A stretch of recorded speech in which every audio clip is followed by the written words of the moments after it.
ওকে, আমরা dynamic web development ক্লাসের ষষ্ঠতম দিনের আলোচনায় আছি। আমরা পিএসপি নিয়ে আলোচনা করব আজকের দিনে, এবং পিএসপির আলোচনাটা একদম ভেরি বেসিক থেকে করব, যাতে আমরা পিএসপি সার্ভার, পিএসপি কি, PHP installation, how to run, then code syntax এবং পিএসপি সিনটেক্সগুলো জেনে যেন আমরা ডেটাবেজের অ্যাকশন এবং ডাইনামিক ওয়েবসাইট বানাতে পারি।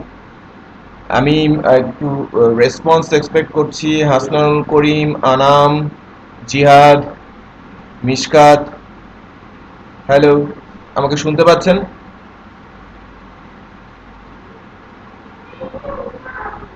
আনাম শুনতে পাচ্ছেন?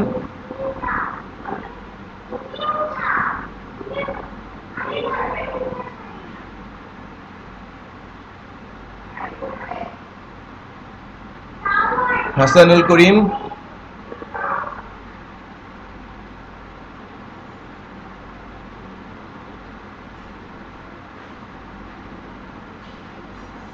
ওকে।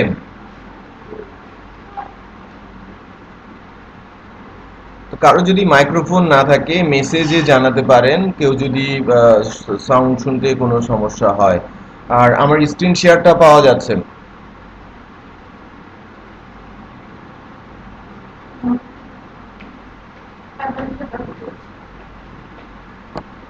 ওকে,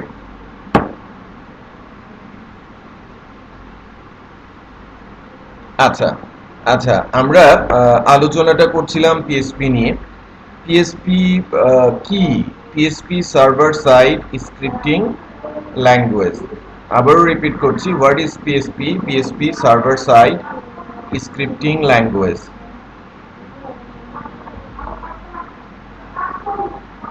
server side scripting language, that means PSP run করার জন্য আমাদের সার্ভারের প্রয়োজন পড়বে, আর পিএসপি সার্ভার হচ্ছে অ্যাপাচি।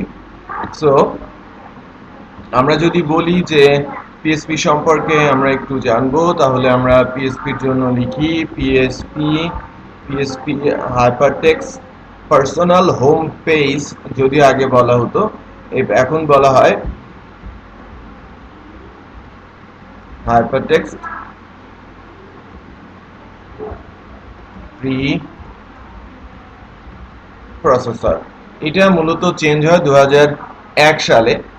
আগে যেটা বলা হতো পিএসপি সম্পর্কে, পিএসপি সম্পর্কে বলা হতো পার্সোনাল হোম পেজ। ওকে, সো পার্সোনাল হোম পেজটা পরিবর্তিত হয়ে পরবর্তীতে আসে hyper text pre processor, so যেটা পিএসপি নামে পরিচিত। এটা অত্যন্ত রোবাস্ট, ইজি এবং খুব ফাস্টার প্রোগ্রামিং ল্যাঙ্গুয়েজ। আর এই রোবাস্ট, ইজি, ফাস্টার প্রোগ্রামিং ল্যাঙ্গুয়েজটা আসে শুরু, এর হচ্ছে অ্যাকচুয়ালি, যদি আমি বলি যে এই ল্যাঙ্গুয়েজের আবির্ভাব 2001 সালে কমার্শিয়ালি, আর 1997 সালে বলা চলে যে নন কমার্শিয়ালি আসে। এবং আহ, এর পপুলারিটি বাড়তে শুরু করে 2001-এর পর থেকে, এবং এই পর্যন্ত 2020 সালে এসে এই ল্যাঙ্গুয়েজটা মার্কেট প্রায় দখল করে আছে 78%। ওয়েব ডেভেলপমেন্ট মার্কেট, কিন্তু ওয়েব অ্যাপ্লিকেশন বা ওয়েব ডেভেলপমেন্ট মার্কেট তারা দখল করে আছে 78%। তো almost all popular website, web application PSP দিয়ে তৈরি করার একমাত্র কারণ হচ্ছে এই ল্যাঙ্গুয়েজ দিয়ে তৈরি করা অ্যাপ্লিকেশনগুলো খুবই ফাস্টার হয়, দ্রুত গতির হয়। হুম, দ্রুত রেসপন্স করে, লাইক ফেসবুক, এমএসএন এবং গুগল। আমি যে সাইটগুলো খুলে রেখেছি, MSN, Google, YouTube, Yahoo or Amazon, এর মধ্যে ম্যাক্সিমামই পিএসপি দিয়ে করা। এমএসএন এবং গুগল, এমএসএনটা ডট নেটের, গুগল বেসিক্যালি পাইথনে এখন কনভার্ট করেছে। ইউটিউবেরও কিছু কিছু অংশ পাইথনে যাচ্ছে, but almost all except those, almost all popular ওয়েবসাইটগুলোই কিন্তু পিএসপি দিয়ে তৈরি। কারণ আমাদের দেশে আপনি পিএসপি ছাড়া অন্য ল্যাঙ্গুয়েজের পপুলার ওয়েবসাইট খুব কমই খুঁজে পাবেন। সো আমাদের মার্কেট এবং ইন্টারন্যাশনাল মার্কেটে পিএসপির ব্যাপক চাহিদা রয়েছে। বাট আমরা যদি বলি যে ফিউচার ল্যাঙ্গুয়েজ, পিএসপির জন্য কম্পিটিটর কিন্তু পাইথন। সো পাইথন ল্যাঙ্গুয়েজটা পিএসপির কম্পিটিটর ল্যাঙ্গুয়েজ হিসেবে কাজ করছে।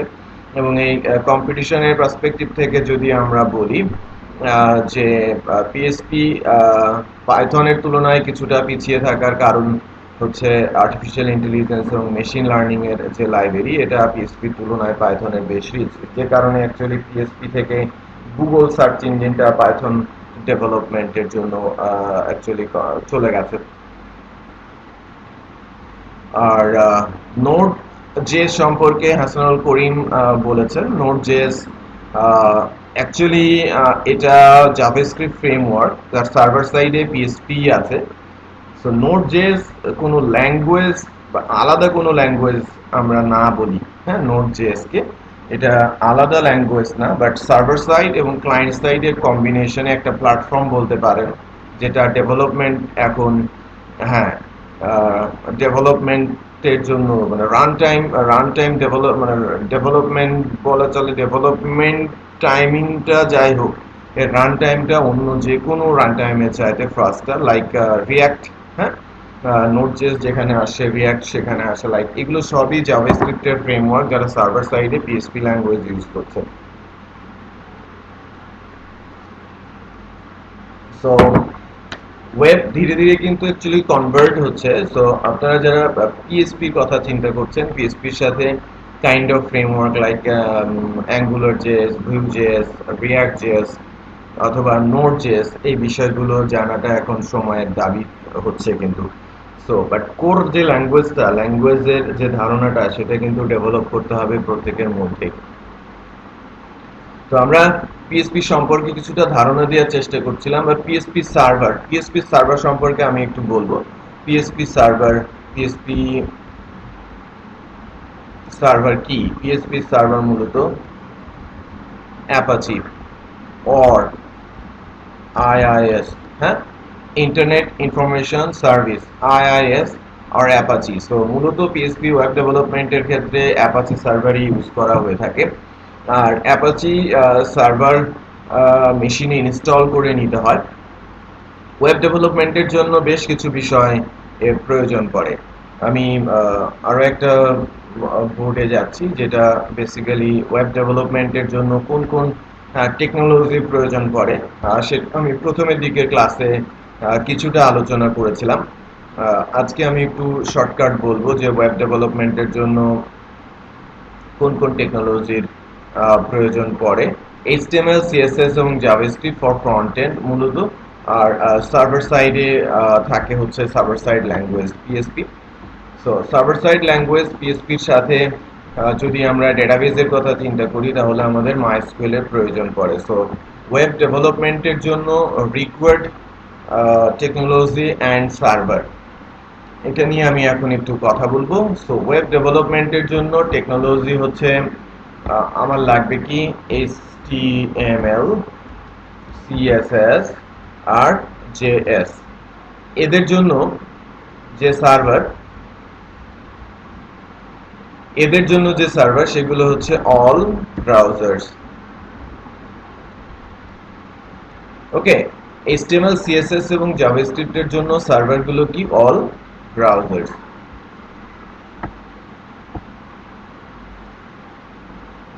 সো সকল ব্রাউজার হচ্ছে এই ফ্রন্ট এন্ডের জন্য সার্ভার হিসেবে কাজ করে।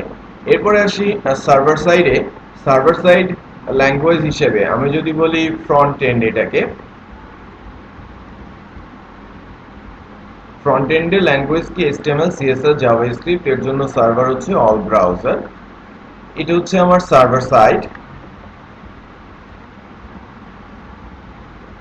সার্ভার সাইডে ল্যাঙ্গুয়েজ, আমরা যে ল্যাঙ্গুয়েজটা শিখছি সেটা মূলত পিএসপি, আর এর জন্য যে সার্ভার, এই সার্ভার হচ্ছে অ্যাপাচি অর আইআইএস, আমরা যেটাকে ইউজ করি। এরপরে যেহেতু সার্ভার সাইড আমরা বলছি যে ল্যাঙ্গুয়েজ, অবভিয়াসলি কোনো না কোনো ডেটাবেস সার্ভার নিয়ে কাজ করবে। ডেটাবেস এরিয়াতে আমরা যে ডেটাবেসটা নিয়ে কথা বলবো সেটা হচ্ছে MySQL। আর MySQL এর জন্য আমার যে সার্ভারটা লাগবে সেটা হচ্ছে আমার MySQL database server.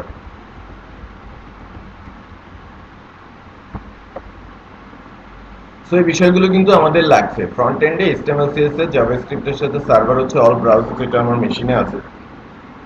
Server side language পিএসপির জন্য আমাদের লাগবে বেসিক্যালি যে সার্ভারটা, তার নাম হচ্ছে অ্যাপাচি অর আইএস। আমাদের মেশিনে অ্যাপাচি সার্ভারের প্রয়োজন পড়বে। আর আমরা যখন ডাইনামিক ওয়েবসাইট বলছি, ডেটাবেসে ডাটা দিতে হবে, এর জন্য আমরা মাইএসকিউএল ইউজ করব। মাইএসকিউএল এর জন্য মাইএসকিউএল ডেটাবেস সার্ভার লাগবে। ওয়েব ডেভেলপমেন্টের জন্য এবং ওয়েব ডেভেলপ করে এটাকে লাইভে পাবলিশ করার জন্য বেশ কিছু বিষয় জড়িত থাকে ডেভেলপমেন্ট প্ল্যাটফর্ম হিসেবে। আবার সাইট থেকে ইমেল আদান প্রদানের জন্য ইমেল সার্ভারেরও প্রয়োজন পড়ে। সো একটা ডেভেলপমেন্ট প্যাকেজ আছে অনলাইনে, ফ্রি পাওয়া যায় ফর উইন্ডোজ, জ্যাম্প নামে, XAMPP। সো কি বললাম আরেকবার বলছি, জ্যাম্প নামে একটা অ্যাপ্লিকেশন সফটওয়্যার আছে।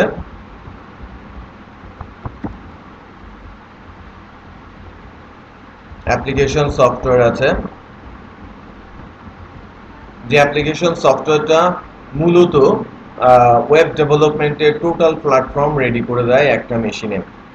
ঠিক আছে, ওয়েব ডেভেলপমেন্টের টোটাল প্ল্যাটফর্মটাই কিন্তু সে রেডি করে দেয়। সো আমরা যদি এই জ্যাম্প অ্যাপ্লিকেশন সফটওয়্যারটা ইনস্টল করি, তাহলে আমার মেশিনে পিএসপি সার্ভার, অ্যাপাচি পাবো, মাইস্কুয়েল সার্ভার পাবো, ফাইল ট্রান্সফার প্রোটোকল পাবো, দ্যাট মিনস লোকাল থেকে ডাটা লাইভে দিতে পারবো, ইমেল সার্ভার পাবো, ইমেল সার্ভার হিসেবে মার্কারি পাবো, ঠিক আছে, এফটিপি সার্ভার পাবো। এবং ওয়েব ডেভেলপমেন্ট শুধু তো পিএসপি দিয়ে হয় না, জাভাতেও হয় এবং সি শার্পে হয়। জাভা এবং সি শার্পের জন্য মূলত যে ওয়েব সার্ভারটা ইউজ হয় সেটা হচ্ছে টমক্যাট। তার মানে জ্যাম্পের মধ্যে কিন্তু টমক্যাটও রয়েছে।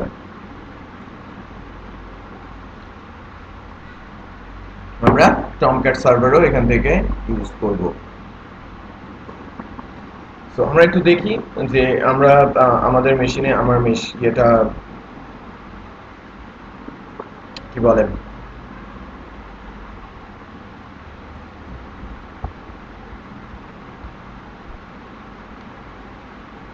জ্যাম্প ডাউনলোড করা আছে কিনা, অথবা আপনারা লেটেস্ট জ্যাম্প ডাউনলোড করে নিতে পারেন।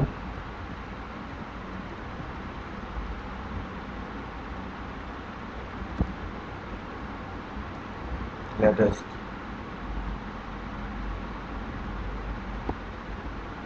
পিএসপি,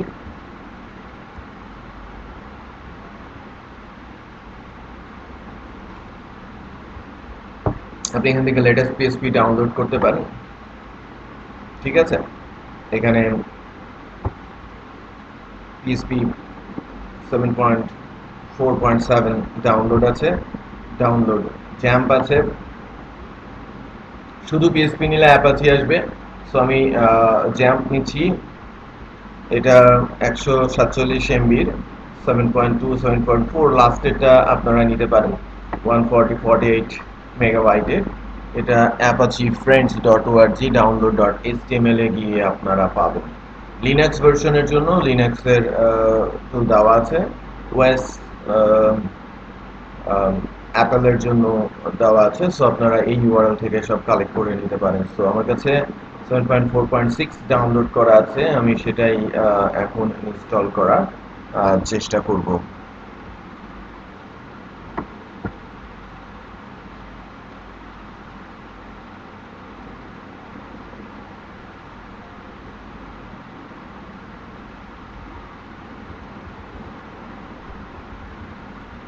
চেক যে আমি এটা কোথায় রেখেছি।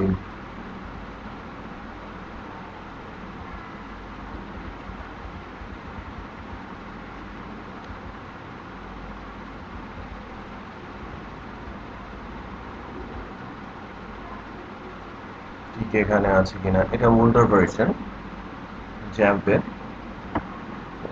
5.2 ভার্সন,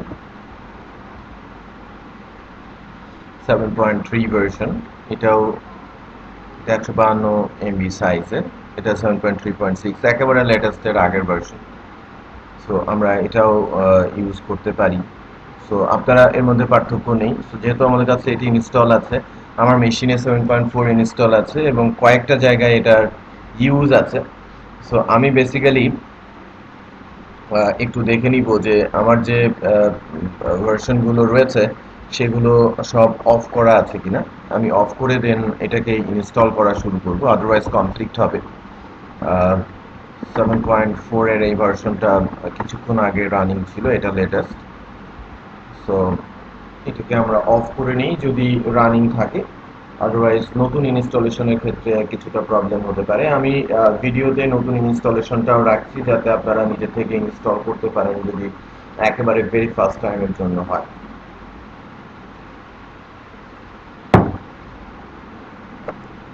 ওকে, আমি এটাকে অফ করছি। এটা অ্যাকচুয়ালি অফই আছে, সার্ভারগুলো অফ আছে। ওকে, সো আমি নতুন ভার্সন খুব সহজেই ইনস্টল করতে পারি পিএসপির মধ্যে। আমি 7.3.6 যেটা 9/24 আসে গত বছরে, এবং এই বছরে 7.4 মানে 7.4 আসে। পার্থক্য ঠিক তেমনটা নেই, আমার কাছে 7.4ও আছে। আমরা প্র্যাকটিসটা ওখানে করব, বাট কিভাবে পিএসপি ইনস্টল হবে সে বিষয়টা আমরা দেখছি।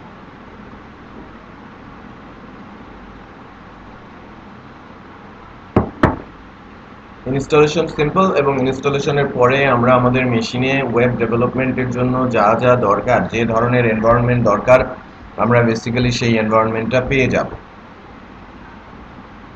ওকে, ঠিক সেই এনভায়রনমেন্টটা কিন্তু আমরা পেয়ে যাব। আমার স্ক্রিনটা শেয়ার করা আছে, হোপফুলি আমার স্ক্রিনটা সবাই দেখতেও পাচ্ছেন। আচ্ছা, ইনস্টলেশনটা স্টার্ট হয়েছে। আমি সিলেক্ট কম্পোনেন্টসের সব কিছুই কম্পোনেন্টের এই জায়গাটাতেই সিলেক্ট করা থাকবে। অ্যাপাচি, মাইস্কুয়েল, ফাইলজিলা, মার্কারি, টমক্যাট, কারণ আমি আমার সার্ভার হিসেবে সবই চাচ্ছি। যদি না চাই কোনো কিছু, তাহলে টিক মার্কসটা তুলে দিলেই হবে। ঠিক আছে।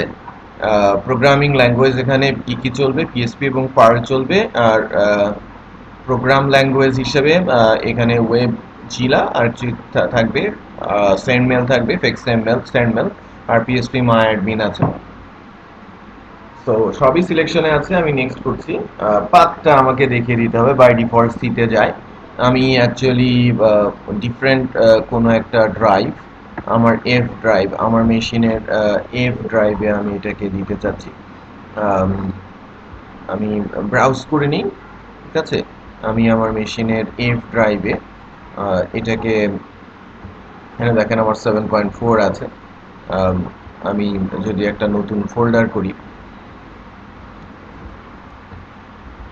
জ্যাম্প আমি বলবো, এটা যেহেতু 7.3, আমার 7.3 ভার্সনটা 3.6, এটা 7.3.6।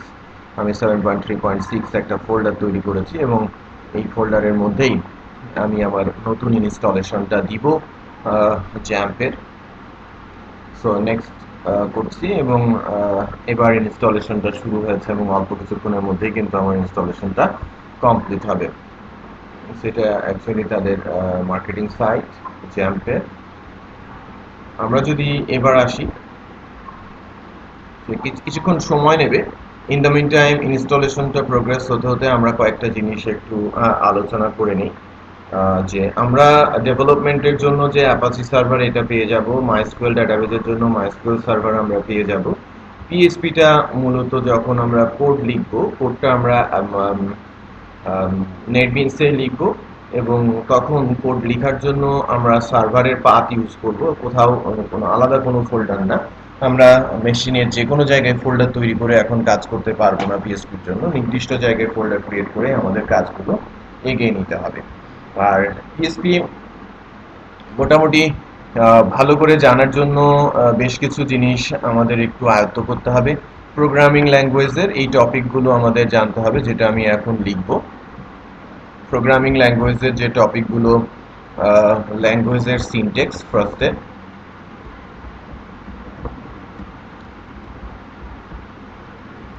ল্যাঙ্গুয়েজ ল্যাঙ্গুয়েজ সিনটেক্স আমরা জানব। এরপরে গুরুত্বপূর্ণ বিষয় হচ্ছে ভেরিয়েবল। আপনারা যখন পড়েছেন সি, সি প্লাস প্লাস, সেখানেও কিন্তু এই টপিকগুলো ছিল। অপারেটর ফর স্টেটমেন্টস, বাট স্টেটমেন্টের দুইটা ভাগ আছে।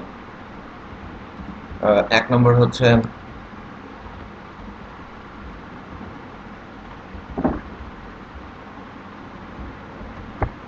কন্ডিশনাল স্টেটমেন্টস, আর দুই নম্বরটা হচ্ছে রিপিটেড স্টেটমেন্টস। এটাকে মূলত আমরা লুপ বলি। 5 এখানে এসে আমরা যে বিষয়টা নিয়ে কথা বলবো সেটা হচ্ছে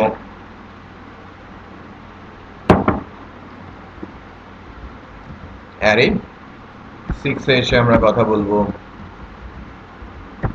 ফাংশন। 7 এ আলোচনায় আসবে ক্লাস। 8 এ আলোচনায় আসবে অবজেক্ট, এবং এর মধ্যে দিয়েই কিন্তু একটা প্রজেক্ট ডেভেলপ হবে।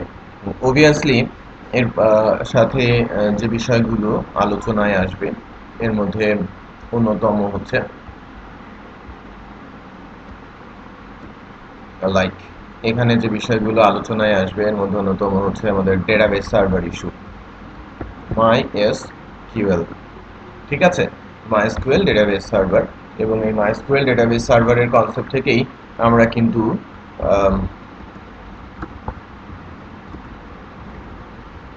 কিভাবে ডেটাবেসে ডাটা রাখা হয় এবং ডাটা আদান প্রদান করা যায় সেই বিষয়গুলো আমরা একটু ভালো মতো রপ্ত করব। সো আমরা যখন এই আলোচনাগুলো এগিয়ে নিচ্ছি, শুরুতেই ল্যাঙ্গুয়েস্টিক সিনটেক্সের দিকে যাব। আমার ইনস্টলেশন শেষ হলে কিভাবে ল্যাঙ্গুয়েজের সিনটেক্সগুলো বিল্ড হবে, সিনটেক্স আমরা কিভাবে লিখতে পারি, কিভাবে রান করাতে পারি, এই বিষয়গুলো দেখব। তারপর ভেরিয়েবল অপারেটর স্টেটমেন্ট খুব দ্রুত সময়ের মধ্যে কিন্তু শেষ হবে, বিকজ আমাদের প্রত্যেকেরই একটু একটু করে নলেজ এই বিষয়ের উপরে রয়েছে। সো আমরা সার্ভার ইনস্টলেশনের কমপ্লিশনের দিকে জন্য ওয়েট করছি, but in the mean time যে বিষয়গুলো জানলাম যে আমাদের কোন বিষয়গুলো ভালো মতো রপ্ত করতে হবে, এবং আমরা খুব ভালোভাবেই এখান থেকে জেনে যাব। এবং আমাদের ইউটিউব চ্যানেলেও ভিডিওটা যাচ্ছে, সেখানেও বেশ ভিউয়ার্স আছে, এবং ওয়েট করছে অনেকে ক্লাসের পরবর্তী ভিডিওর জন্য। সো এটা গুড সাইন। আর যারা ক্লাস করছেন তারা হয়তো খুব কম ক্লাস ভিডিও দেখছেন, যতটুকু আমার ধারণা, কারণ এটা রেখে জমে রাখার সম্ভাবনাই বেশি। তো পিএসপি ইনস্টলেশনটা অলমোস্ট কমপ্লিট, প্রিপেয়ার করছে। আমরা একটু দেখি ইনস্টলেশন কমপ্লিশনের দিকে আছে আর কি, কিছুক্ষণ সময় ওয়েট করতে হবে, এবং আমাদের কন্ট্রোল প্যানেলটা এর মধ্যে অ্যাপিয়ার করবে, একটু যদি খেয়াল করেন। অলমোস্ট ডান আর কি, হ্যাঁ, অলমোস্ট ডান। কিছুক্ষণের মধ্যেই আমরা সাকসেসফুল ইয়েটা পাবো, এবং আমাদের মেশিনে বেশ কয়েকটা সার্ভার কিন্তু চলে আসবে। তো আমার মেশিনে বেশ কিছু জায়গাতে জ্যাম্পের ইনস্টলেশন আছে, এবং এই জ্যাম্পের ইনস্টলেশনটা একটার সাথে আরেকটা কনফ্লিক্ট হতে পারে যদি একসাথে একাধিক অ্যাপাচি সার্ভার বা মাইস্কুয়েল সার্ভার অন করে রাখা হয়। সো একাধিক সার্ভার অন করে রাখলে এ ধরনের প্রবলেম হতে পারে। তো আর এখনকার যে পরবর্তী ইস্যুটা, সেটা হচ্ছে যে ইনস্টলেশনটা কমপ্লিট হতে হতে আমরা কয়েকটা জিনিস আর একটু আলোচনায় নিয়ে আসি। সেটা হচ্ছে যে আমরা যখন ল্যাঙ্গুয়েজের কনসেপ্টে যাব, পিএসপি ল্যাঙ্গুয়েজ তার নিজস্ব সিনটেক্স অনুযায়ী চলবে। আমাদের অনেকেই সার্ভার সাইড ল্যাঙ্গুয়েজ এর সম্পর্কে ধারণা রাখে, লাইক অনার্সে তারা সি শার্প অথবা জাভা শিখিয়েছে অবজেক্ট ওরিয়েন্টেড ল্যাঙ্গুয়েজ হিসেবে। সেখানেও কিন্তু এই টপিকগুলো রয়েছে, variable operator statement, conditional repeated statement, array function, class, object, এগুলো। সো আমি যদি বলি যে কন্ডিশনাল স্টেটমেন্ট এরিয়াতে আমরা যে বিষয়গুলো শিখবো, বা রিপিটেড স্টেটমেন্ট সেগমেন্টে আমরা যে বিষয়গুলো শিখবো, তারও একটা ধারণা আমি একটু দেওয়ার চেষ্টা করি আপনাদের।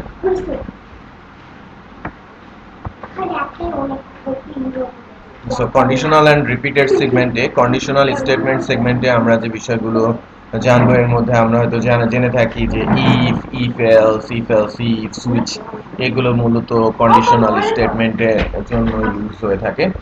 আর রিপিটেড স্টেটমেন্টের জন্য আমরা নর্মালি যা পিএসপিতে যা আছে সেটা হচ্ছে for loop, while loop, do while loop, for each loop. Okay, so আমি যদি একটু আলাদা করে সেগমেন্ট করি, আমরা কন্ডিশনাল এবং রিপিটেড কি বিষয়গুলো শিখবো তার একটা লিস্টিং করছি। আমাদের হ্যাঁ, ইনস্টলেশন ফিনিশ হয়েছে এবং আমরা ল্যাঙ্গুয়েজটা সেট করে নিই। ল্যাঙ্গুয়েজটা সেট করলাম এবং আমাদের মেশিনে কিন্তু জ্যাম কন্ট্রোল দেখা যাচ্ছে। হ্যাঁ, এবং আমাদের মেশিনে 5টা সার্ভার ইনস্টল হয়েছে। অ্যাপাচি ফর পিএসপি,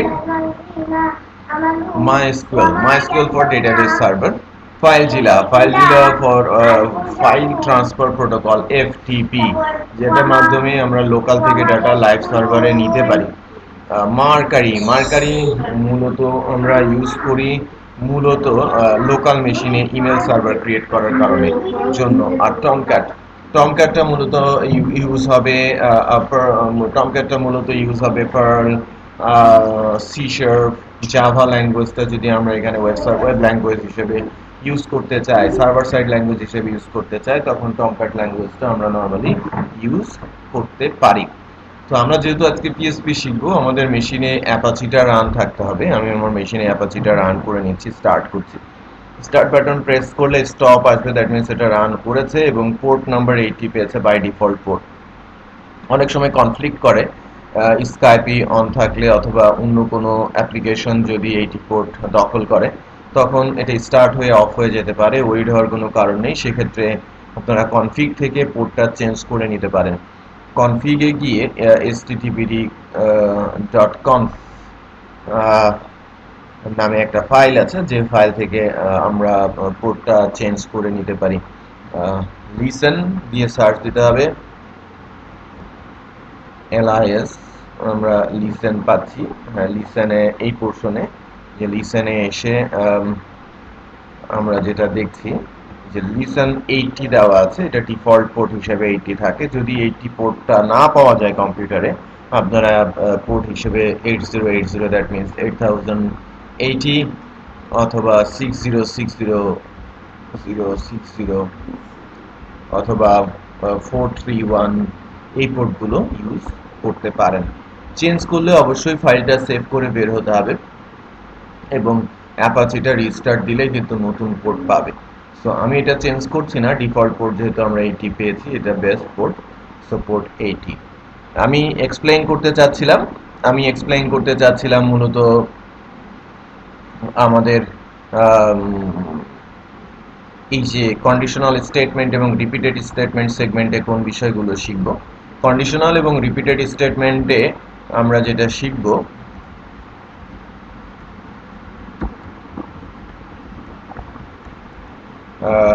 আমরা শিখব হচ্ছে ইফ, 2 নম্বরে শিখব হচ্ছে ইফ এলস, 3 নম্বরে শিখব হচ্ছে ইফ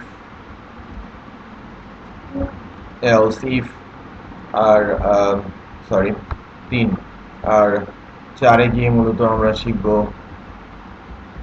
সুইচ। সো এই 4টা কন্ডিশনাল স্টেটমেন্ট মূলত আমরা শিখব। আর repeated statement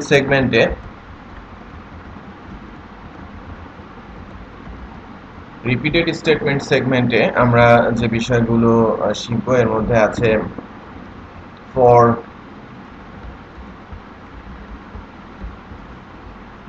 while, do while, আর ফাইনালি শিখব হচ্ছে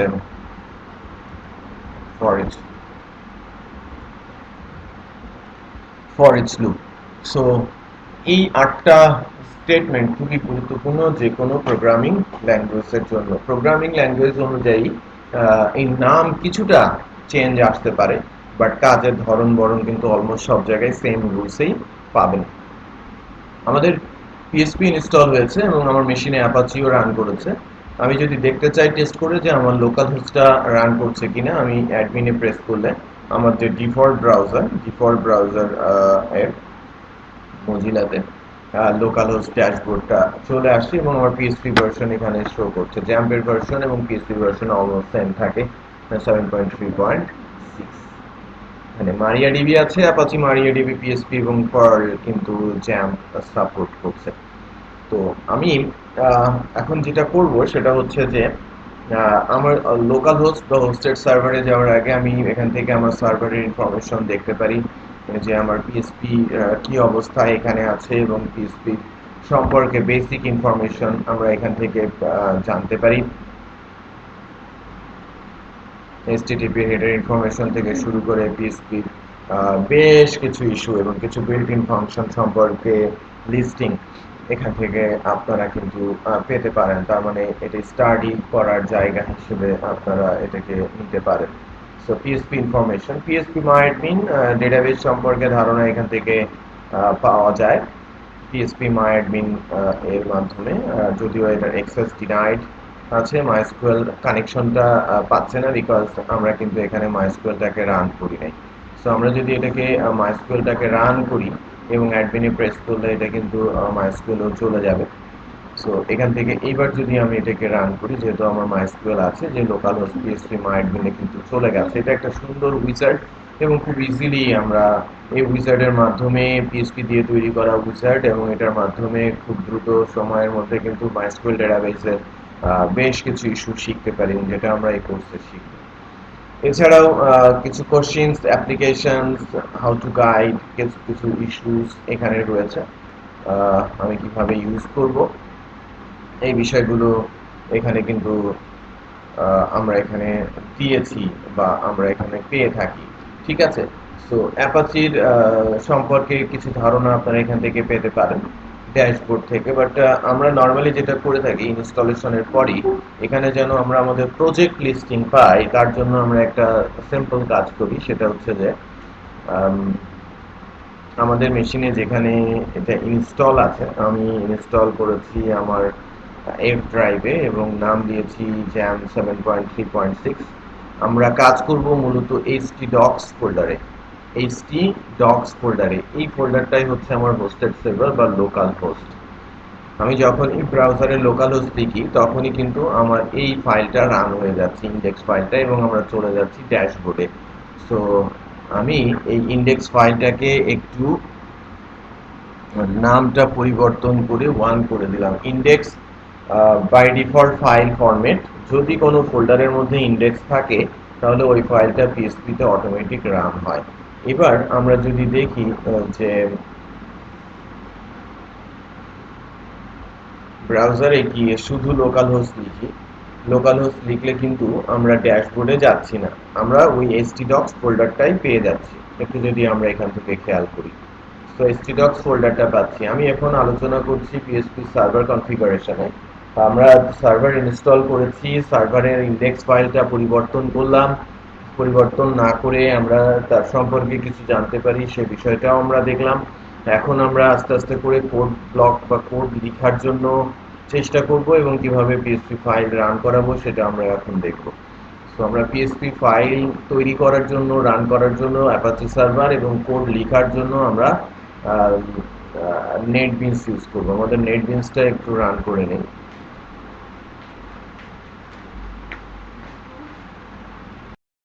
সেগুলো আমরা জানি, সেটা হচ্ছে যে আমরা যখন কোড লিখবো, কোড রাখতে হবে htdocs এ, রান করা হবে ব্রাউজার থেকে এবং লিখতে হবে লোকাল হোস্ট, দেন আমার htdocs আসবে।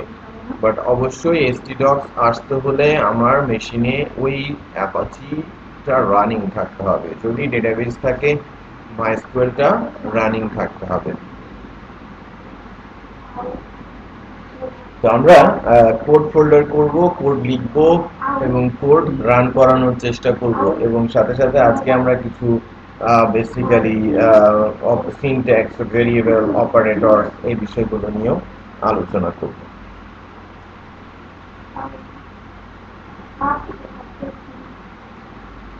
হ্যাঁ, আমাদের মেশিনে অ্যাপাচি আসে। আমাদের মেশিনে অ্যাপাচি আমাদের মেশিনে নেটবিনস ওপেন হয়েছে। হোপফুলি আমার স্ক্রিন শেয়ার করা আছে এবং আপনারা সেটা দেখতেও পাচ্ছেন। আমি যে কাজটা করব এখন সেটা হচ্ছে যে আমার htdocs এর মধ্যে ডায়নামিক ওয়েব অ্যাপ্লিকেশন নামে একটা ফোল্ডার তৈরি করব।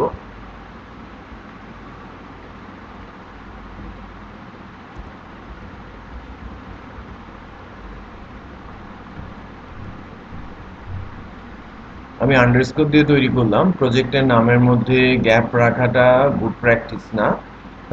যখনই একাধিক ওয়ার্ডের হবে মাঝখানে আন্ডারস্কোর ইউজ করাটা better, standard. So dynamic web app নামে একটা ফোল্ডার ক্রিয়েট করেছি। আমি কয়েকটা ক্লাসের কোড এখানেই রাখবো। আমি নেটবিনসে পিএসপি প্রজেক্ট অ্যাড করছি।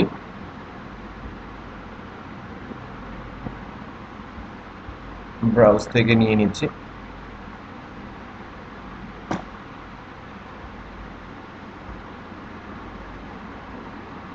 htdocs JAMP 7.3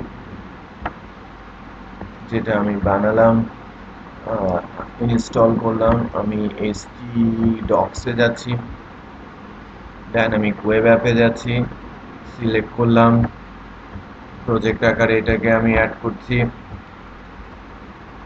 দেন ফিনিশ।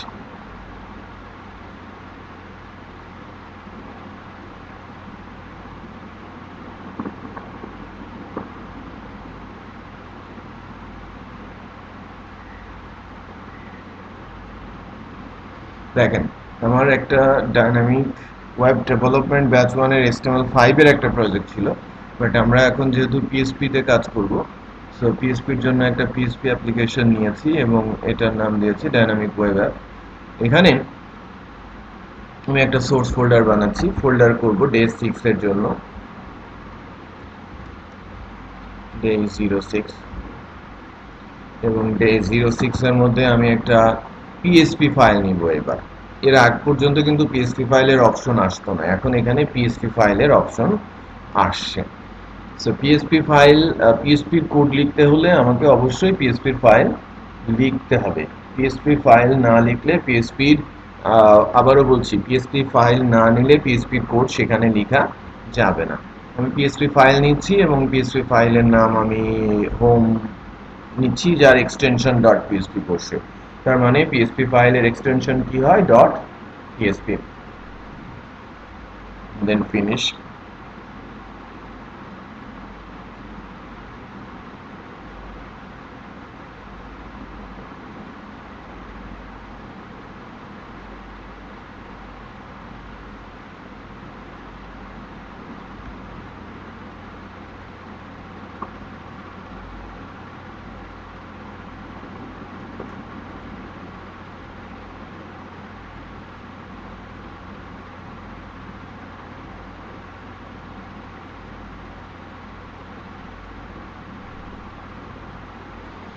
দেখেন এখানে কিছু বিষয় আসছে, যেটা actually slash star star star slash, এটা কমেন্ট সাইন, পিএসপির মাল্টি লাইন কমেন্টস বলা হয়ে থাকে।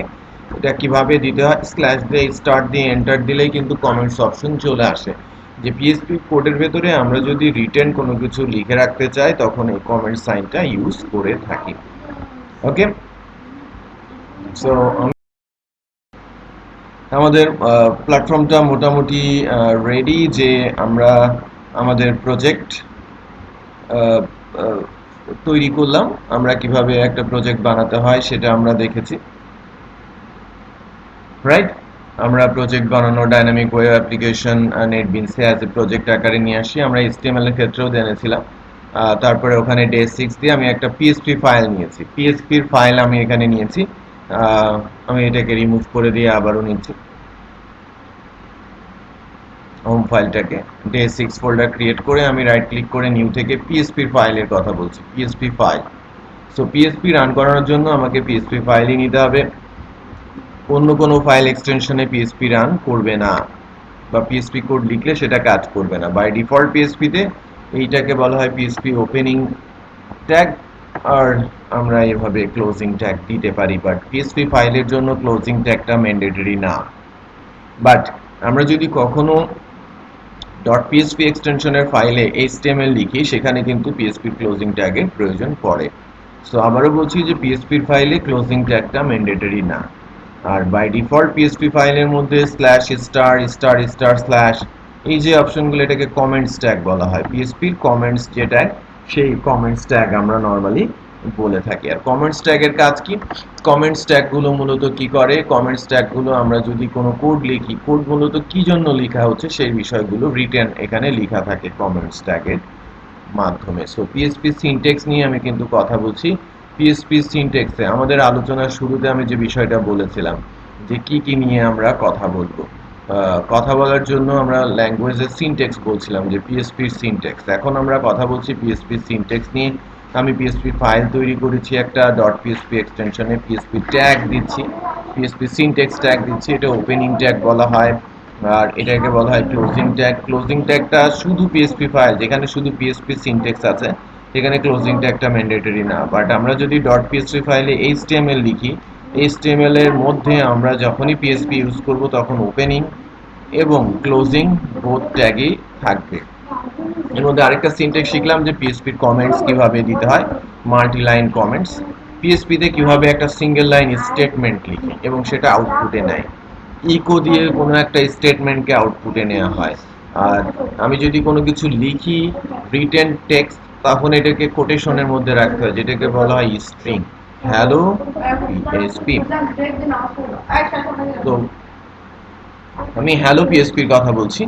আর হ্যালো পিএসপি এটা একটি স্ট্রিং, আর সেমিকোলন দিয়ে আমি এটাকে কি করছি, কমেন্টেড আউট করছি, মানে আমি স্টেটমেন্টটা শেষ করছি। সো আমার হ্যালো পিএসপি স্টেটমেন্টটা আউটপুটে যাবে এবং এই লাইনটা যখনই আমরা লিখলাম, লেখা শেষ করার জন্য সেমিকোলন দেওয়াটা ম্যান্ডেটরি, এটা পিএসপি সিনট্যাক্সের অংশ। ফাইলটা আমি যদি সেভ করি, ক্লোজিং এর দরকার নেই, পিএসপি ফাইলটা যদি আমি সেভ করি, এই আউটপুটটা যদি আমি পেতে চাই, অবভিয়াসলি আমাকে যেতে হবে আমার লোকাল সার্ভারে। লোকাল সার্ভার ছাড়া সেটা কিন্তু রান করাতে পারবে না। আমি যখন আমার লোকাল সার্ভারে যাব, লোকাল সার্ভারে যাওয়ার জন্য আমাকে অ্যাক্সেস করতে হবে ঠিক এভাবে। আমি একটু লোড দেই, লোড দিয়ে আমার ডাইনামিক ওয়েব অ্যাপ ডে 6 আমার হোম ডট পিএসপি এটা অটো রান করে গেছে। হ্যাঁ, হোম ডট পিএসপি ফাইলটা যেটা বাই ডিফল্ট রান করে, ঠিক আছে। আবার ইন্ডেক্স ডট পিএসপি সেটাও বাই ডিফল্ট রান করে। ফোল্ডারে ক্লিক করলে যদি হোম ডট পিএসপি থাকে অথবা ডিফল্ট ডট পিএসপি থাকে অথবা হোম ডট পিএসপি থাকে, সেটা অটোমেটিক রান হয়ে যায়।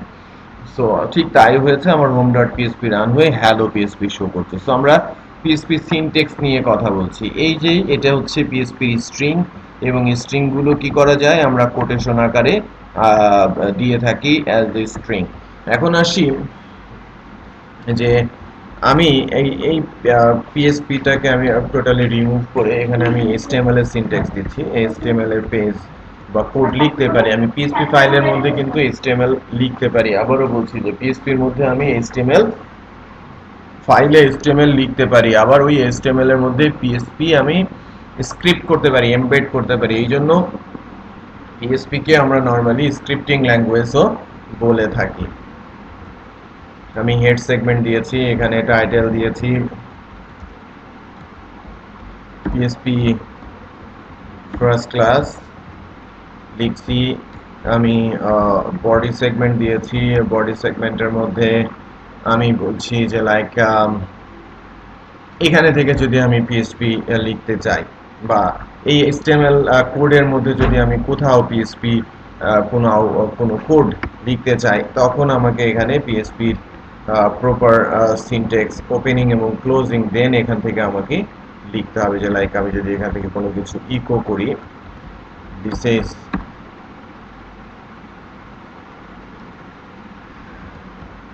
simple example of PSP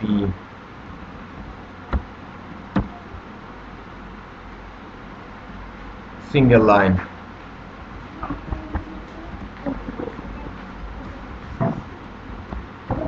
statements inside HTML।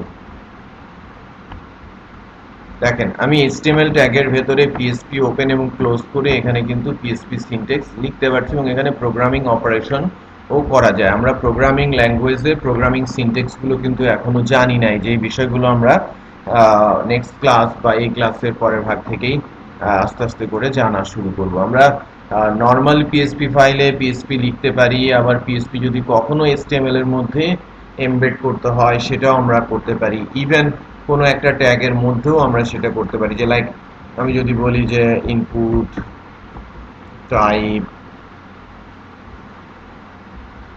Text name ABC like value, আমি যদি ভ্যালুর মধ্যেও চাই কাইন্ড অফ পজিশনে, সেখানেও আমি লাইক 254 ইকো করেছি, আমি ভ্যালুতে দেখতে চাচ্ছি। সো এখানেও কিন্তু পিএসপি আনা যায়। তার মানে আমি পিএসপি ফাইলে এইচটিএমএল লিখলেও তার যে কোনো জায়গায় এই কাজগুলো করতে পারি। এই যে এটা আউটপুট আসে, এটা নর্মাল টেক্সট হিসেবে, আর এটা ইনপুটের মধ্যে।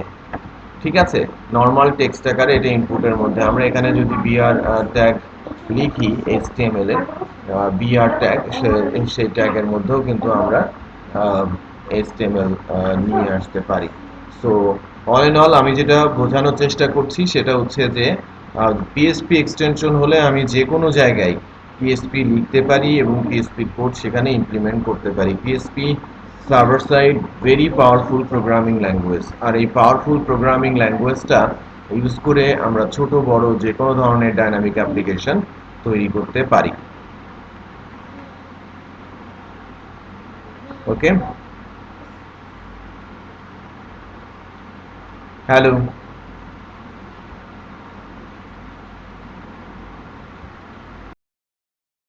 ব্রেকের আগ পর্যন্ত আলোচনায় ছিলাম পিএসপি বেসিক সিনট্যাক্সের কনসেপ্ট নিয়ে, যে পিএসপি কিভাবে কাজ করে। পিএসপি সিনট্যাক্স এইচটিএমএল ট্যাগের ইনারে কোনো একটা এইচটিএমএল ট্যাগের ভ্যালুতে, ইভেন দো এই টাইটেল এরিয়াতে যে কোনো জায়গায় পিএসপি বসতে পারে, বিকজ পিএসপি ফাইল মানে এই ফাইলটা হচ্ছে ডট পিএসপি এক্সটেনশনে। পিএসপি লিখতে গেলে সূত্র হচ্ছে যে আমাকে পিএসপি সিনট্যাক্স দিতে হবে, ওপেনিং এবং ক্লোজিং ট্যাগ আমাকে লিখতে হবে। সো পিএসপি সিনট্যাক্স যদি আমি এখানে না দিই তাহলে কিন্তু আমি কাজ করতে পারবো না। সো আমরা যখন আমাদের এই ডেভেলপমেন্ট পার্সপেক্টিভে আগাবো, আস্তে আস্তে করে আমরা দেখব যে বিশাল লাইনের কোড হচ্ছে এইচটিএমএল এর মধ্যে, পিএসপি এমবেড হচ্ছে, আবার পিএসপির মধ্যেও এইচটিএমএল আসতে পারে। আমি যদি একটা ছোট্ট এক্সাম্পল দিই, যে লাইক আমি আরো একটা এক্সাম্পল ফাইল তৈরি করি, বেটার হচ্ছে যে হোমটাকে, কারণ হোম অটো অটো রান হয়ে যায় ডিফল্ট, সিনট্যাক্স নাম দেওয়া এই ফাইলের। আমি যখন এটাকে রান করছি ডে 6, একটু খেয়াল করেন সিনট্যাক্স দেওয়াতে এখন আর এটা অটো রান করে নাই, ক্লিক করার পর রান করছে এবং এটা দেখা যাচ্ছে। আমি যদি ডিফারেন্ট এই ফাইলের মধ্যেই বা আমি যদি একটা ডিফারেন্ট পিএসপি ফাইল তৈরি করি এবং পিএসপি ফাইলের মধ্যে এইচটিএমএল লিখতে যাই, যেটা অত্যন্ত ডিফিকাল্ট। হ্যাঁ, পিএসপি সিনট্যাক্স এক্সাম্পল। সো আমি কি করব, এটা পিএসপি ফাইলের মধ্যে, এখানে কিন্তু কোনো এইচটিএমএল নেই। আমি যদি পিএসপির মধ্যে এইচটিএমএল করতে চাই, এইচটিএমএল কে স্ট্রিং আকারে দিতে হয়। আমি যদি বলি যে লাইক হ্যালো পিএসপি, এটাই যদি লিখি এবং এখানে যদি এইচটিএমএল এর ইমপ্লিমেন্টেশন চাই, যে লাইক হেডার 1, তখন এই এইচটিএমএল ট্যাগগুলোকে স্ট্রিং আকারে লিখতে হয়, তাহলে সেটা কিন্তু কাজ করে। বাট একটা বড় ফাইল স্ট্রিং আকারে লেখাটা ভেরি ডিফিকাল্ট, রাইট? একটা বড় ফাইল স্ট্রিং আকারে লেখাটা ভেরি ডিফিকাল্ট। ইভেন দো আমি যদি বলি যে এইটাই, এই অংশটুকুকে আমি স্ট্রিং আকারে লিখবো, অবভিয়াসলি এটা ডিফিকাল্ট এবং আস্তে আস্তে করে আরো ডিফিকাল্ট হবে, বিকজ তখন এই যে কোটেশনের মধ্যে কোটেশন আসবে। যদি আমরা এতটুকুও চিন্তা করি কতটা কমপ্লেক্সিটি তৈরি হবে। সো আমি যদি একটা ইনপুট ট্যাগ ইকো করতে চাই, যে একটা ইনপুট ট্যাগ বানাবো, হ্যালো, কেউ কিছু বলছিলেন? হ্যালো, কারো কোনো কোশ্চিন আছে?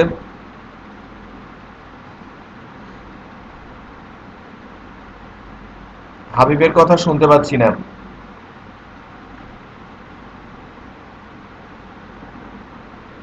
হাবিব বলেন।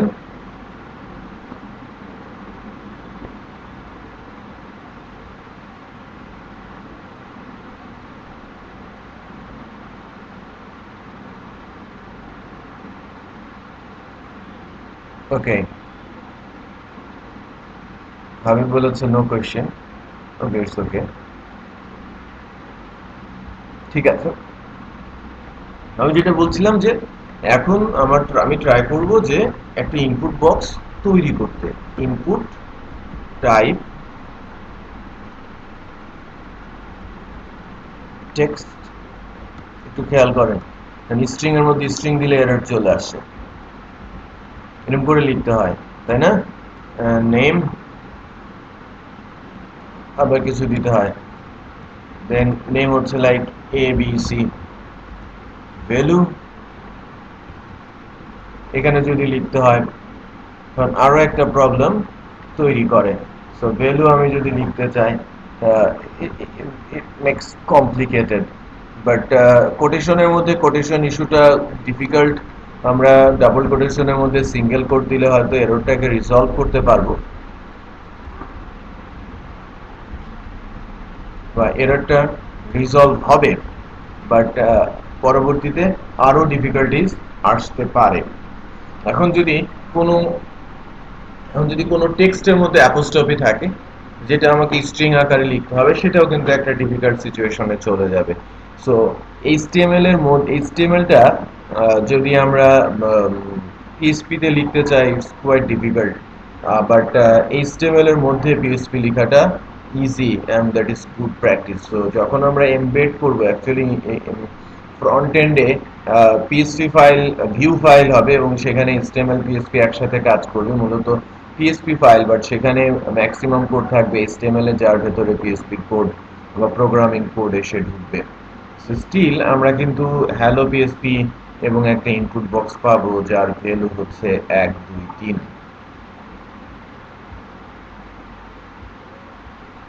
পরবর্তী এক্সাম্পলে পিএসপি সিনট্যাক্সের আমি কি ফাইলটা সেভ করেছি? আমি পিএসপি ফাইলটা যদি সেভ করে থাকি, পিএসপি সিনট্যাক্স এক্সাম্পল, আমরা কিন্তু আউটপুট হিসেবে ইনপুট বক্সটা যেটা দেখতে পাওয়ার কথা সেটা কিন্তু দেখতে পাচ্ছি না। সেটা কিন্তু আমরা দেখতে পাচ্ছি না। সো আমরা আরেকটা পদ্ধতি একটু অ্যাপ্লাই করতে পারি যে এটা কিভাবে রিজলভ করা যায়।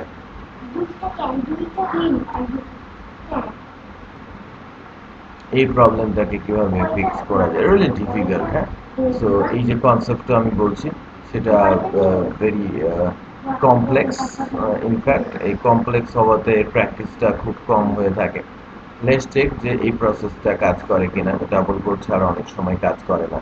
সো আমরা সিঙ্গেল কোড দিয়েছিলাম, কোনো এরর আউটপুট, এররও দেখায় নাই, আউটপুটও আসে নাই।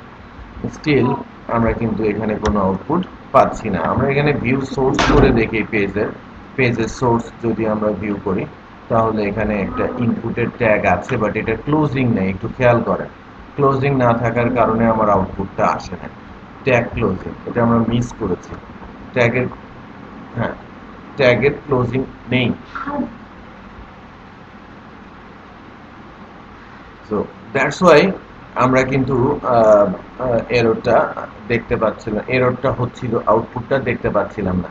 সো ইনফ্যাক্ট একটু যদি খেয়াল করে দেখেন, এই আমরা কিন্তু সোর্স দেখেই কিন্তু এররটা পেলাম, বাট এটা স্ট্রিং এরর ছিল, পিএসপির কোনো এরর ছিল না। সো আমার ইনপুট পিএসপির ইনপুট বক্স, পিএসপি থ্রুতে একটা ইনপুট বক্স আমরা অ্যাজ এ স্ট্রিং ক্রিয়েট করেছি।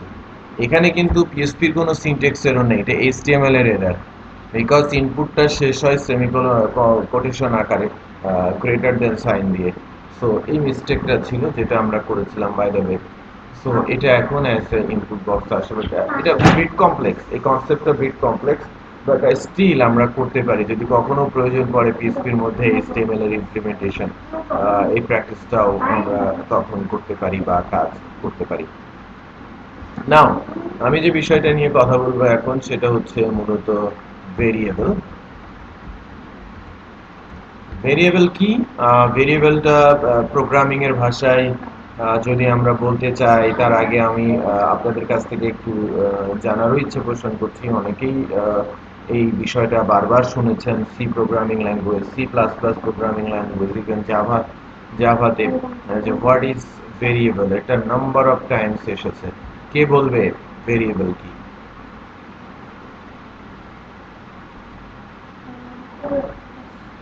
এনিবডি? হাবিব?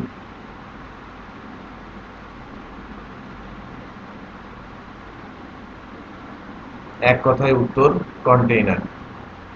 আর কেউ?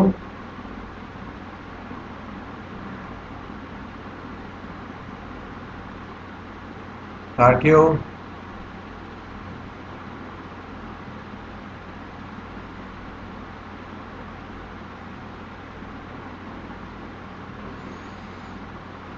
হ্যালো? নোবডি। আর কেউ কিছু বলছেন না। Anam?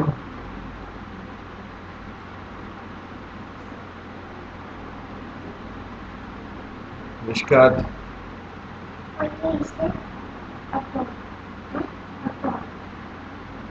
No, inside. What is variable? The name of the memory location.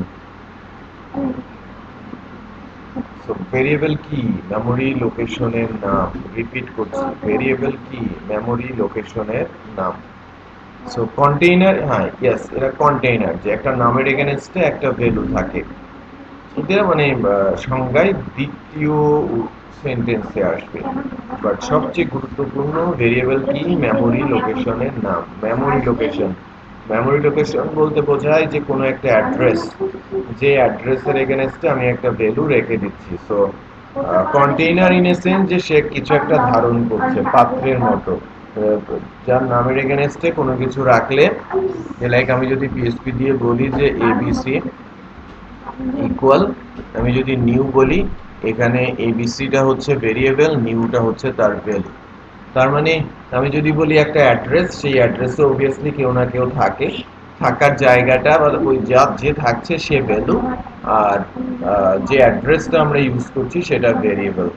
Like আমরা যখন বলি যে আমার বাসার ঠিকানা, ঠিকানাটা হচ্ছে ভেরিয়েবল, আর আমরা যেখানে থাকি ভ্যালু, সেটা হচ্ছে ওই ভেরিয়েবলের অ্যাসাইন্ড ভ্যালু।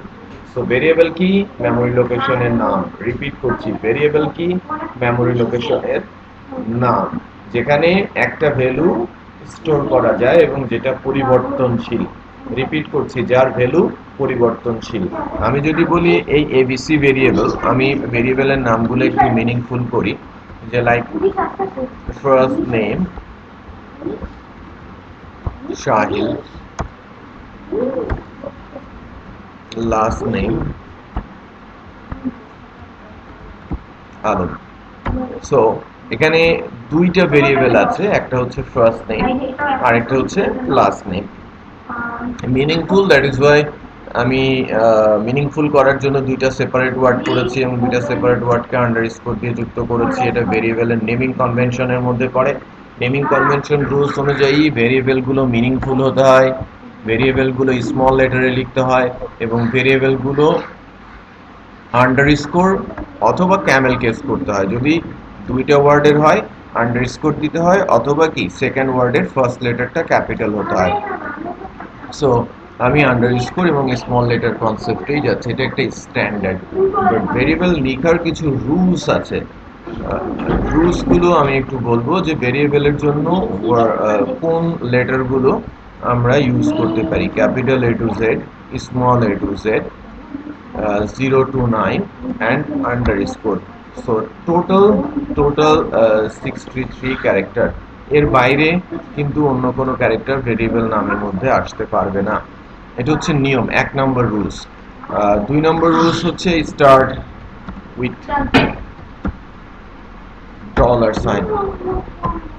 ভেরিয়েবল অবশ্যই স্টার্ট করতে হবে কি দিয়ে? ডলার সাইন দিয়ে। এবং কি কি লেটার থাকতে পারে? এই 63 লেটার সেখানে থাকতে পারে। আর ভেরিয়েবলের নামের শুরুতে কিন্তু আমরা নাম্বার ইউজ করতে পারবো না। নাম্বার দিলেই কিন্তু এরর আসবে। একটু খেয়াল করেন, যদিও আমার ভেরিয়েবলের মধ্যে আমি নাম্বার দিতে পারি, 0 to 9 আছে, বাট আমি ফার্স্ট লেটার হিসেবে নাম্বার ইউজ করতে পারবো না, বাট ফার্স্ট লেটার হিসেবে আন্ডারস্কোর ইউজ করতে পারবো। এই রুলসগুলো আমাদের একটু মনে রাখতে হবে। তাহলে আমি আবার রিপিট করছি, ভেরিয়েবল কি? ভেরিয়েবল হচ্ছে মেমরি লোকেশনের নাম, যেখানে আমি একটা ভ্যালু স্টোর করতে পারি এবং যে ভ্যালুটা পরিবর্তনশীল, লাস্ট ভ্যালুটাই সে মনে রাখবে। এটা হচ্ছে সংজ্ঞা। দ্বিতীয় বিষয়টা হচ্ছে রুলস। ভেরিয়েবল লেখার তিনটা রুলস আছে। ফার্স্ট রুলস হচ্ছে স্টার্ট করতে হবে ডলার সাইন দিয়ে। সেকেন্ড রুলস হচ্ছে capital A to Z, small A to Z, 0 to 9 and underscore. এই 63 ক্যারেক্টারের মধ্যে থেকে ভেরিয়েবল লিখতে হবে এবং ভেরিয়েবলের শুরুতে নাম্বার দেয়া যাবে না, আমরা আন্ডারস্কোর দিতে পারি। এই হচ্ছে রুলস। এখন স্ট্যান্ডার্ড। স্ট্যান্ডার্ড রুলস হচ্ছে স্মল লেটারে লেখা, মিনিংফুল লেখা এবং একাধিক ওয়ার্ড হলে আন্ডারস্কোর অথবা ক্যামেল কেসিং করা। এই হচ্ছে ভেরিয়েবলের সংজ্ঞা। ভেরিয়েবল সম্পর্কে যদি কোনো কোশ্চেন থাকে আমি নেক্সট ক্লাসে আপনাদের কাছ থেকে নিব। ভেরিয়েবল দিয়ে আমি যদি ছোট একটা প্র্যাকটিস করতে চাই, যে লাইক আমি দুইটা ভেরিয়েবল নিয়েছি, ফার্স্ট নেম আর লাস্ট নেম, এটাকে আমি কনক্যাট করে আমি ফুল নেম করব। যদি আমি দেখাতে চাই তাহলে আমি এভাবে লিখি যে ফার্স্ট নেম, অপারেটরের ইউজ অ্যাকচুয়ালি স্ট্রিং এর সাথে কনক্যাট, এটাকে বলা হয় কনক্যাটেনেশন সাইন। ডট, ডটকে বলা হয় কনক্যাটেনেশন। ভেরিয়েবল আর স্ট্রিং অথবা স্ট্রিং ভেরিয়েবল যদি আমরা পাশাপাশি বসাতে চাই তাহলে আমরা কনক্যাটেনেশন ইউজ করি, আর মাঝে গ্যাপ তৈরি করার জন্য আমরা স্ট্রিং সাইন দিলাম। সো আমরা এখন অপারেটরে আছি, আমরা জাস্ট চেক করে দেখি যে হাউ ইট ওয়ার্কস। যাই, আমি ভেরিয়েবলের এক্সাম্পলটাতে যাচ্ছি। এখন ভেরিয়েবলের এক্সাম্পলে যাচ্ছি এবং সাহিল আলম অ্যাকচুয়ালি হবে শাহিল, এলটা মিসিং, শাহিল আলম আমার আউটপুটে কিন্তু আসছে শাহিল আলম, কনক্যাটেনেট করে ফুল নেম হয়েছে। স্টিল আমি যদি বলি যে আরো কিছু ভেরিয়েবল এবং ভেরিয়েবলের এগেনস্টে অপারেটরের প্র্যাকটিস, আমি কিন্তু ভেরিয়েবল এবং অপারেটর কম্বিনেশনে আছি। ভেরিয়েবলের প্র্যাকটিসটা অপারেটরের ইউজ করে করছি। অপারেটর কি? যে সিনট্যাক্সগুলোর মাধ্যমে প্রোগ্রামিং লজিক মূলত ডিফাইন করা হয় এবং ফাইন্ডিংস আসে, সেগুলো অপারেটরের মধ্যে পড়ে। Number of more than 30 operators রয়েছে পিএসপিতে, বাট 25 থেকে 30টা অপারেটর জানলেই আমাদের জানাটা সম্পন্ন হয়। আমি অ্যারিথমেটিক সেগমেন্টের 8টা অপারেটর শুরুতে বলবো। এটা হচ্ছে যোগ, বিয়োগ, গুণ, ভাগ। এটাকে অ্যারিথমেটিক বাইনারি বলা হয়, ভাগ এবং রিমাইন্ডার। এছাড়াও আছে ইউনারি। ইউনারি অপারেটর সেগমেন্টে আছে প্লাস প্লাস, মাইনাস মাইনাস এবং এছাড়াও আছে সাইন ইনভার্টার বা নেগেশন। সো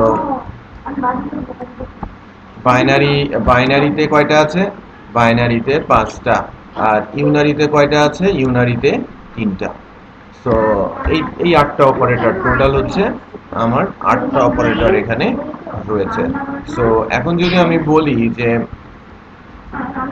আমি দুইটা ভেরিয়েবল নেই, dollar first number equal 10, dollar second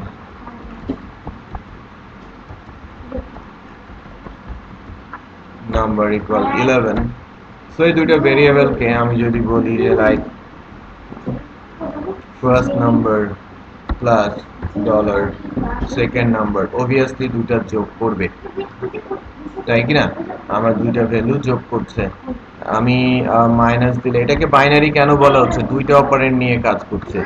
আমি যদি মাল্টিপ্লিকেশন করি, মাল্টিপ্লিকেশন ভ্যালু আসে, মাল্টিপ্লিকেশন ভ্যালু আসছে। আমি যদি ডিভাইডেড করি, ডিভাইডেশন ভ্যালু আসছে, ডিভাইডেড করার ভ্যালু আসছে। আমি যদি রিমাইন্ড করি, এটা অ্যাকচুয়ালি ভাগশেষ, ভাগশেষ ভ্যালুটা আসছে। আমি যদি 10কে 11 দিয়ে ভাগ দেই, ভাগশেষ তো 10ই থাকবে, তার মানে আমার আউটপুট হবে 10, আমার ভাগশেষ আসছে। সো এই হচ্ছে মূলত আমার অ্যারিথমেটিক বাইনারি সেগমেন্টের সিনট্যাক্স। বাইনারি অপারেটরের আমি যদি ইউনারির কথা বলি, এটা লুপের জন্য খুবই প্রয়োজনীয় দুইটা অপারেটর, প্লাস প্লাস এবং মাইনাস মাইনাস। প্লাস প্লাস মূলত আমরা ইউজ করে থাকি, প্লাস প্লাস সাইনটা আমরা ইউজ করে থাকি ইনক্রিমেন্টের জন্য, এক এক করে বাড়ানোর জন্য। মাইনাস মাইনাস ইউজ করি এক এক করে কমানোর জন্য। সো আমরা যদি সিম্পলি এখান থেকে একটা অপারেটর নেই, একটা ভেরিয়েবল নেই, আর আমি যদি বলি যে প্লাস প্লাস ফার্স্ট নাম্বার, আমার ফার্স্ট নম্বরে 10 ছিল, এখন যদি আমি দেখতে চাই তার মধ্যে 11, তার মানে 1 যোগ হয়ে গেছে। একটু খেয়াল করেন। আবার যদি আমি এখানে প্লাস প্লাস প্রি ইনক্রিমেন্ট বলে প্লাস প্লাস পরে দেই, দ্যাট মিনস এটা 10ই দেখাবে, বাট ইনক্রিমেন্ট হয়ে 11 হয়ে আছে এই ভেরিয়েবলের মধ্যে। আমি যদি পরে আবার ফার্স্ট নাম্বারটা দেখতে চাই, কখনো কখনো যদি আমি ফার্স্ট নাম্বারটা দেখতে চাই, দেখেন লাইন ব্রেক দিয়ে দিলাম, ফার্স্ট নাম্বারটা দেখতে চাই, তখন ফার্স্ট নাম্বারের মধ্যে 11 দেখাবে, কারণ 1 যোগ হয়ে রয়েছে পোস্ট ইনক্রিমেন্টে, 1 এর ভেতরে যোগ হয়ে আছে, যেহেতু আগে ইকো আছে ফার্স্ট নাম্বার প্রিন্ট হয়ে গেছে, দেন 1 যোগ হয়ে ফার্স্ট নাম্বারে আছে, আমি পরবর্তীতে দেখলে ফার্স্ট নাম্বার পেলাম। মাইনাস মাইনাসের ক্ষেত্রেও সেম কেস, মাইনাস মাইনাসের ক্ষেত্রেও প্রথমে আমার 10ই দেখাবে, বাট পরবর্তীতে কিন্তু এটা 9 1 বিয়োগ হয়ে গেছে, বাট এটা যদি আগে থাকে তাহলে শুরুতেই এই কাজটা হয়ে যাবে। দেখেন, এটাকে প্রি বলা হয়, হ্যাঁ, প্রি ডিক্রিমেন্ট বা প্রি ইনক্রিমেন্ট, আর পরেরটা থাকলে বলা হয় পোস্ট ইনক্রিমেন্ট অথবা পোস্ট ডিক্রিমেন্ট। আর দ্বিতীয় বিষয়টা হচ্ছে যে নেগেশন সাইন, মাইনাস সাইন, এটাকে মাইনাস যখন একটা অপারেন্টের জন্য কাজ করে তখন এটাকে নেগেশন বা সাইন ইনভার্টার বলা হয়। ফার্স্ট নাম্বারের মধ্যে 10 আছে, 10টা পজিটিভ ভ্যালু, আর মাইনাস বসালে প্লাস মাইনাসে মাইনাস হয়ে যায়, সো আমার ফার্স্ট নাম্বারের আউটপুট মাইনাস হবে, -9 দেখাবে। আমি যদি এটাকে সেভ করে নিই এবং আউটপুটে দেখি, এটা -10, ইনফ্যাক্ট এটা 10, কারণ আমি প্লাস প্লাস মাইনাস মাইনাস কিছুই করি নাই, সো মাইনাস দেখাবে, বাট পরেরটাতে কিন্তু আমি মাইনাস দেই নাই, সো সরাসরি সে 10ই দেখাচ্ছে, একটু খেয়াল করেন। ঠিক আছে, বাট আমি যদি এটা 10 দিতাম, 10কে মাইনাস ভ্যালু থাকতো আমার ফার্স্ট নাম্বারের ভেতরে, তাহলে মাইনাস মাইনাস কি হয়ে যেত, 10 হয়ে যেত, so minus minus 10, that means positive 10। Okay, so সাইনটা কি করে, আমরা নর্মাল অঙ্কের সূত্র অনুযায়ী প্লাস প্লাসে প্লাস, প্লাস মাইনাসে মাইনাস, আর মাইনাস মাইনাসে প্লাস, এই সূত্রগুলো আমাদের একটু মনে রাখতে হবে। তার মানে আমরা 8টা অপারেটর জানলাম। তো কি হলো, আমরা কয়েকটা বিষয় সম্পর্কে আলোচনা করলাম, পিএসপির বেসিক হিস্ট্রি, পিএসপির জন্য আমরা কি কি শিখব, পিএসপি সার্ভার কোথা থেকে ইনস্টল হলো এবং কিভাবে ইনস্টল হলো, ফার্স্ট এক্সাম্পলটা আমরা কিভাবে রান করালাম, দেন পিএসপি সিনটেক্স কি সেই বিষয়গুলো আমরা দেখলাম, পিএসপির ভেরিয়েবল কি সেটা আমরা এক্সাম্পল সহ আলোচনা করলাম, পিএসপির অপারেটর সম্পর্কে আমরা জানার চেষ্টা করছি এবং 8টা অপারেটর আমরা এখন পর্যন্ত জেনেছি।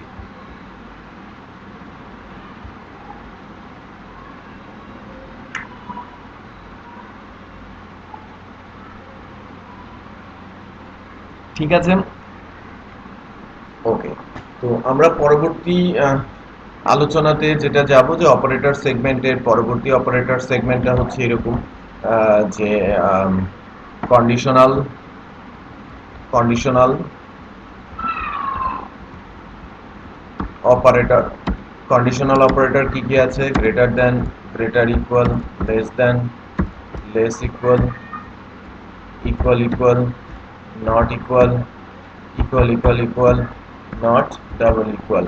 এই যে 8টা অপারেটর, এই 8টা অপারেটরকে কন্ডিশনাল অপারেটর বলে, বাট এটা ইন্টারেস্টিং টাইপ, এটা লজিক ডিফাইনের জন্য কাজ করে। এই অপারেটরগুলো কি কি হয়, এই অপারেটরগুলো লজিক ডিফাইন করার জন্য কাজ করে, greater than, greater equal, less than, less equal, equal equal, triple equal, not double equal. এই ইকুয়াল ইকুয়াল ইকুয়াল এটাকে ইকুয়ালিটি অপারেটর বলে, ডাবল ইকুয়ালকে বা ট্রিপল ইকুয়ালটা আইডেন্টিটি অপারেটর বলে।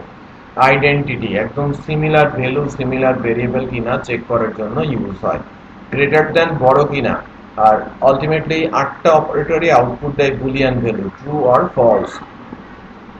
সে কিন্তু কোনো ভ্যালু রিটার্ন করে না, যে লাইক আমি যদি বলি first number echo, first number greater দেন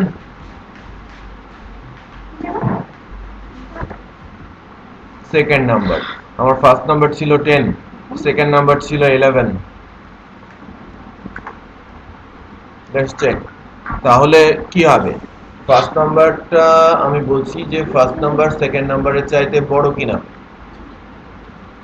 এই লজিক অনুযায়ী আমি বলছি কি এটা গ্রেটার দেন, যদি গ্রেটার দেন হয় তাহলে ট্রু হবে, আর যদি না হয় তাহলে ফলস হবে। লেটস চেক, ডেফিনেটলি আমার কন্ডিশনটা ফলস হবে, ফলস মানে ব্ল্যাঙ্ক, কিচ্ছু নেই, বাট আমার ফার্স্ট নাম্বারটা যদি আসলেই বড় হতো, যে লাইক 12 আর হচ্ছে 11, তো ফার্স্ট নাম্বারটা বড় সেকেন্ড নাম্বারের চাইতে, সো আমার আউটপুট আসতো ট্রু 1। আমার আউটপুট কি আসতো? ট্রু হতো এবং 1 হতো। লেটস চেক এটা কোথায় আমরা গন্ডগোল করলাম। ইকো ফার্স্ট নাম্বার, ওটা মাইনাস করা আছে, still false, so 12 value positive. So let's check আমরা আউটপুটটা কোথায় দেখি, এই যে 1। ঠিক আছে,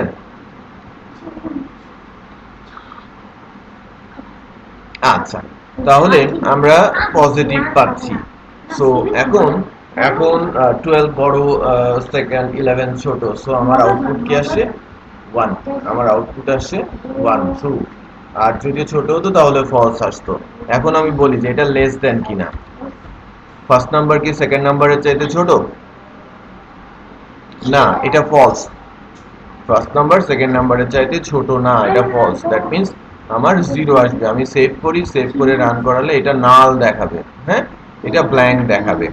সো আমরা হয়তো বুঝতে পারছি যে গ্রেটার দেন লেস দেন ইস্যুটা কি, আর গ্রেটার ইকুয়াল কি চেক করে? গ্রেটার ইকুয়াল আর লেস ইকুয়াল চেক করে এটা বড় বা সমান কিনা। সে প্রথমে চেক করবে বড় কিনা, তারপরে চেক করবে সমান কিনা।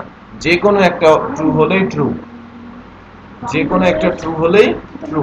দ্যাট মিন্স আমি যদি বলি যে ফার্স্ট নাম্বার 12, সেকেন্ড নাম্বারও 12, সো এখানে গ্রেটার দেন কিন্তু ট্রু না, বাট ইকুয়াল কিন্তু true. That means first number এবং সেকেন্ড নাম্বার ইকুয়াল, সে আমাকে রিটার্ন করবে কি? 1। That means true. আর যদি আমি লেস দেনের কথা বলি, লেস দেন শুধু ছোট কিনা সেটা চেক করে। আর যদি লেস অর ইকুয়াল হয় তাহলে ছোট কিনা বা সমান কিনা সেটা চেক করে। এবার আসি ইকুয়াল ইকুয়াল। ইকুয়াল ইকুয়াল হচ্ছে ইকুয়ালিটি অপারেটর, দুইটা ভ্যালু সমান কিনা এটা চেক করে। যদি সমান হয় তাহলে সে ট্রু রিটার্ন করে। লেটস চেক, যে আমি 12 নাম্বার আর 12 স্ট্রিং, এইটা নিয়ে আমি কথা বলছি। একটা কথা আমি মিস করে আসছি, ভেরিয়েবলের ক্ষেত্রে 4টা ডাটা টাইপ থাকে। আবারও রিপিট করছি, পিএইচপি ভেরিয়েবলে 4টা ডাটা টাইপ থাকে ভ্যালুর উপর বেস করে। এই যে স্ট্রিং আকারে থাকলে এই ডাটা টাইপগুলো স্ট্রিং ডাটা টাইপ। একটু যদি খেয়াল করেন, এই যে ফার্স্ট নাম্বারটা কি টাইপের? স্ট্রিং। লাস্ট নেমটাও কিন্তু স্ট্রিং। কে যেন গান শুনছে?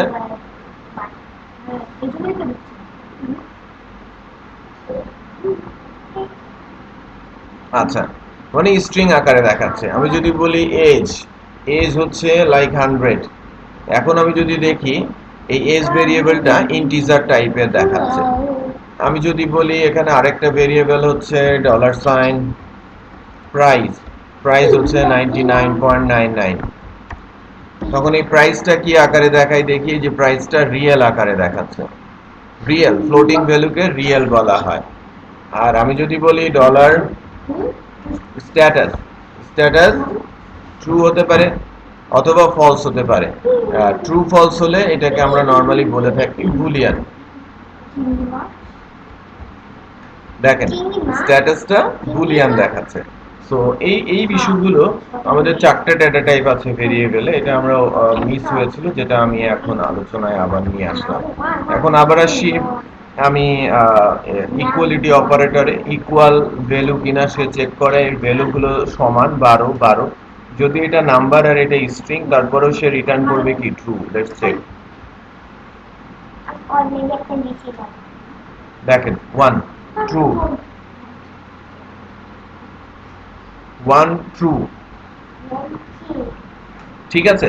বাট আমি যদি নট ইকুয়াল বলি, এটা সমান না, বাট এখন থেকে সে কিন্তু ফলস করবে, বিকজ এরা সমান। সো এটা নট ইকুয়াল মানে ফলস রিটার্ন করবে। ওকে, বাট ইন্টারেস্টিং ইস্যু হচ্ছে যে যদিও ভ্যালু দুটো same, triple equal means identity operator. এই শুধু ভ্যালু চেক করে না, সে সাথে সাথে ডেটা টাইপও চেক করে। এই দুইটা ভেরিয়েবলের ভ্যালু সমান কিন্তু ডেটা টাইপ ভিন্ন, একজনের নাম্বার আর একজনের ইন্টিজার আর একজনের স্ট্রিং। এই কারণে আমার ট্রিপল ইকুয়ালটা ফলস রিটার্ন করবে। একটু খেয়াল করেন, আমার ট্রিপল ইকুয়াল রিটার্ন করেছে কি? ফলস, কোনো কিছু আসছে না, নাল। বাট আমি যদি দুইটা ভ্যালুই সেম টাইপের হয়, দুইটাই ইন্টিজার ভ্যালু হয়, তাহলে সে আমাকে রিটার্ন করবে ট্রু, 1। সো আমাকে এই আইডেন্টিটি অপারেটর সম্পর্কে খুব ভালো ধারণা রাখতে হবে এবং ইকুয়ালিটি অপারেটর সম্পর্কেও জানা থাকতে হবে। ইকুয়ালিটি শুধু সমান কিনা চেক করে, ডাটা টাইপ চেক করে না। আইডেন্টিটি কি করে? আইডেন্টিটি কিন্তু সমানও চেক করে, আবার ডাটা টাইপও চেক করে। Are not equal, not double equal ঠিক তার উল্টো। ইকুয়ালিটির অপারেটরের উল্টোটা হচ্ছে নট ইকুয়াল, আর আইডেন্টিটি অপারেটরের উল্টোটা হচ্ছে নট ডাবল ইকুয়াল। সো এই 8টা অপারেটরও ভালো মতো জানা থাকতে হবে। সো 8 আর 16টা অপারেটর আমাদের জানা থাকলো। আমরা লজিক্যাল অপারেটর আছে আরো 3টা, এবং আরো কিছু অ্যাসাইনমেন্ট অপারেটর আছে, যেটা ভেরি সিম্পল। এই অপারেটরগুলো আমরা নেক্সট ক্লাসে আলোচনা করব। আজকে আমরা ক্লাসটা এই পর্যন্তই রাখছি, অপারেটর পর্যন্ত। বেসিক অপারেটর সেগমেন্টের সামান্য একটা আলোচনা আছে, যেটা আমরা নেক্সট ক্লাস শেষ করে আমরা স্টেটমেন্টে চলে যাব। মূলত স্টেটমেন্ট আলোচনা শেষে আমরা অ্যাকচুয়ালি এক্সাম্পল করা, নেক্সট ক্লাস থেকে আমরা এক্সাম্পল করা শুরু করব, যেহেতু আমরা স্টেটমেন্ট শিখবো। ইউজার ইনপুট কিভাবে নিতে হয়, ফর্মের ইউজ, HTML থেকে PHP তে ডাটা ইউজ আমরা কিন্তু নেক্সট ক্লাসে ধরবো।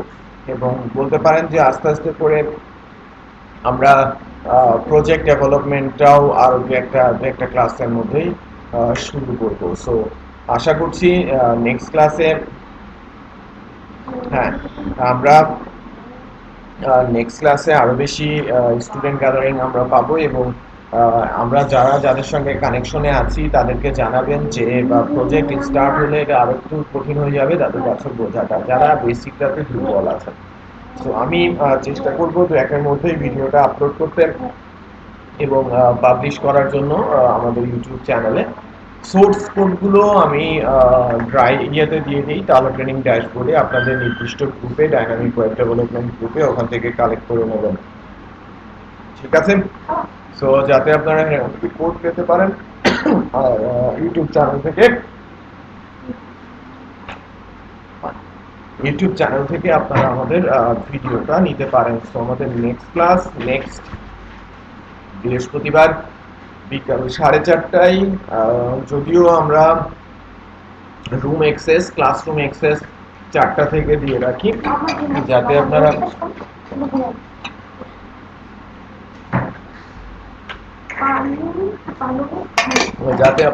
আগে থেকেই ক্লাসরুমে এসে আলোচনা করতে পারেন, যদি একজন আরেকজনের সাথে কোনো কনসার্ন থাকে। সো আমরা আমাদের আলোচনাটা আজকের মতো এখানেই রাখছি, ভিডিওটা অফ করছি এবং ক্লাসরুম থেকে আমি লেফট করছি। থাকলে এখন আপনারা আমার কাছে করতে পারেন।